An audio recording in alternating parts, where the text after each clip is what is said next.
Hello there, and welcome to Urinetown. Not the place, of course, the musical Urinetown. That's Urinetown, Urinetown. The place, that is. It's a place you'll hear referred to a lot throughout the show. The name is Officer Lockstock, head of security for Urine Good Company and narrator extraordinaire of this story here. Here we are. Welcome. This show takes place here at Public Amenity, meaning a public toilet. These folks have been waiting hours to get in. It's the only amenity they can afford. Say, Officer Lockstock, is this where we tell the audience about the water shortage? What's that, Miss Sally? You know, the water shortage, the hard times, the drought. A shortage so awful that private toilets eventually became unthinkable. A premise so absurd that everything in time, Miss Sally. After all, when time goes on, the audience will find out that should you break these rules, you'll get Urinetown off. You'll go to Urinetown, away with you to Urinetown. You won't need bail. A premise so ridiculous you can hardly believe it. A water drought so severe that you have to pay to use the bathroom. And if you can't, Codwell be Codwell's evil, corrupt Urine Good Company sends you to Urinetown by Greg Codis. Alrighty, folks, you know the drill. Form a line and have your money ready. 496, 497, just a few more. Excuse me, sir. Do you have a few pennies? Say, Officer Lockstock, can't you go for free today? Bobby, my son, I can't hold it any longer. Dad, don't do it. Bobby, you have the power to change the future. I'm ready to go if you catch my drift. Listen, this is crazy. Bobby, this is no way to live. Zip, zip, zip. All right, make way. Fit is an old man strong. The same. That's it. You do the crime, you serve the time. You'll be off to Urinetown in just 2 shakes. Wanna bet? That's it. Take him away, boys. He's now at Urinetown. His ticket should say Urinetown. And seen the sex at Urinetown all by design. Where's my dough? Codwell. Look, sir, Senator, isn't that what we're all wondering, sir? Where's my dough? And by dough, I mean money, sir. I made my speech. Codwell, if you want those rate hikes to go through the legislature, I need that money. It's not cheap being a crooked politician. Hi, Father. Well, if it isn't my little silly girl, sir. Sorry I'm late, Dad. I was talking to some really nice people in front of our public amenity. Listen, Sully, I think it's time you learn a little bit about the crooked family business, sir. And that, same folks, is what we call exposition. Giving you, the audience, the information they need to know in order to stand the play better. Codwell be Codwell, ruthless businessman, puppet master of crooked politicians, and loving father to our Miss Sally. Hey, what the hell are you doing in my office, sir? Codwell has been running this town with an iron fist for years. Controlling the price too well. Go. Dad, isn't that the guy in charge of your security? Who is he talking to? And that ends this scene of exposition, folks.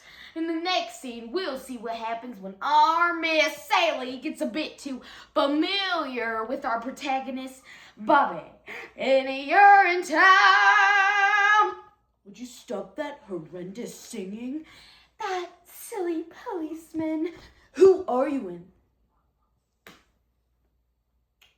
Where did you come from? I'm Sally. Oh, well, hi, Sally. It's not much fun being down here living with the peons. I don't know. That Codwell seems awfully providential for all the common people. What does he know about the common folk, Sally? All he does is hike the rates and take people away when they can't pay. Shouldn't they stay? Oh, you use your words really well. Maybe you ought to, I don't know, follow your heart. And where's my heart pointing to? Maybe to somewhere Or someone. This seems to be moving awfully fast. You're right, but protagonists rarely have much time for falling in love. We only have 10 minutes to smooch, start a revolution, and see this thing through to the finale. Good night, Sally. Good night, Bobby Strong.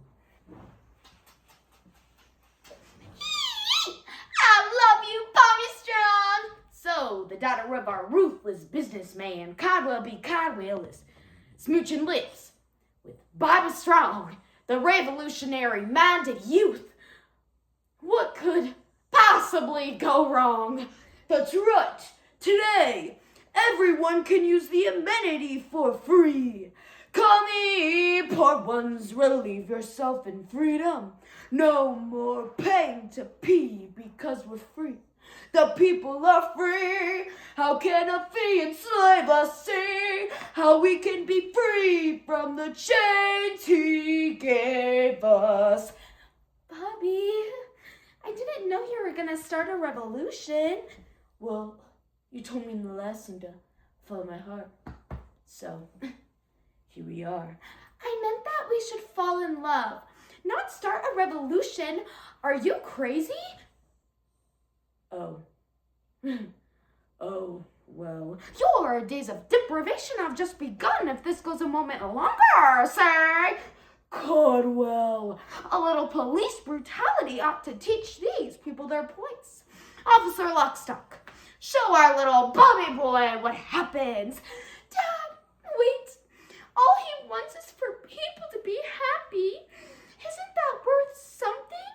Oh, I'll be happy today. As happy as a pup. With no rules or fears, things would be looking up. But too bad the water we sure got fried inside a cup. What of tomorrow, Mr. Strong? But what of today? Everyone in the amenity will be relatively safe in there. Turns out they were not relatively safe in there. You see, the amenity doesn't satisfy fire code. There's one way in and one way out. Bobby was all out to Urinetown just like his old man. Only it turns out Urinetown isn't a place. It's just death. They killed him straight deader than dead. He's not one bit alive anymore. He's not breathing. Oh, moving that Bobby Strong. They cut him up like a... All right. We get it. He's dead. Have you no respect for the suffering? Well, you didn't let me finish there, Miss Sally. During the last transition, myself and all the poor folks banded together, did a whole bunch of rising action somewhere else, and we're ready for the climactic moment where you're confronting your father. Okay, let's do this. I see a river flowing for freedom. I see a river just in view. Salar, what's the meaning of all this? I've joined the revolution, Father, and it's time for you to go to your town. You don't know what you're doing. Take him away, officer. I regret nothing. I did it for the cash, the cold hard cash. It was so much cash, sir. So it was. Miss Sally took over Urine Good Company and renamed it the Bobby Strong Memorial Toilet Authority. Everyone was able to pee for free. Yes, freedom for everyone. It wasn't long, though, until the water turned salty. and brackish in Urinetown. Wait, what? You see, as vicious as Caldwell was, his policies, they kept the water clean. What are you doing? You're literally ruining the ending. Well, you literally incited public urination in waterways during a drought. Why, look at old Mrs. So-and-so. So thirsty. If only I had a glass of water. Can't you see, Mrs. So-and-so? The glass of water is here in your heart. She also died. I don't think many people are going to see this musical. It's depressing. Why do you say that, Miss Sally?